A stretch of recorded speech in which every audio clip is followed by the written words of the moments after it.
કર્યો તો ઈટ થઈ, ઈટનું ટોળું મળ્યું તો ભીત થઈ. આ કાન તો કાપી લીધા હતા, ભીતના વાત ક્યાંથી લીક થઈ?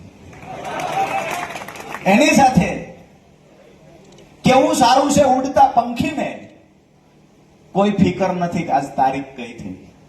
કેવું સારું છે ઉડતા પંખીને, ફિકર નથી તારીખ કઈ થઈ.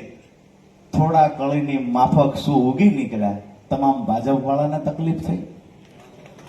વાત એ છે કે આજે ગરીબ પરિવારનો યુવાન વિધાનસભામાં પહોંચ્યો એનાથી પીડા ભાજપને છે.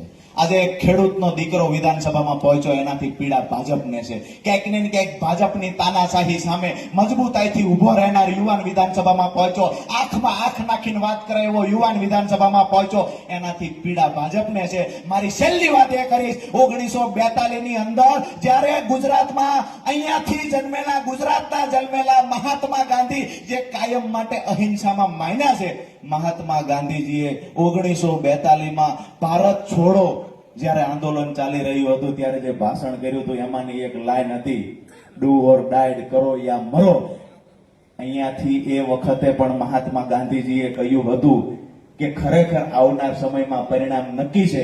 જ્યાં સુધી અંગ્રેજો આ દેશ છોડશે નહીં ત્યાં સુધી આપણી લડાઈ ચાલુ રહેશે.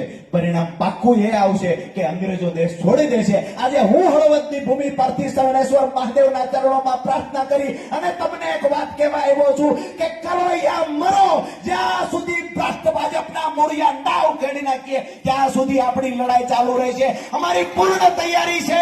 જેલમાં જવાનું થાય તો તૈયારી છે, લોહી વેરી દેવાનું થાય તો તૈયારી છે. ખેડૂતો માટે, યુવાનો માટે, મહિલાઓ માટે આમ આદમી પાર્ટીનો એક એક નેતા ત્યાં સુધી લડશે જ્યાં સુધી એના ખોળિયામાં પ્રાણ હશે.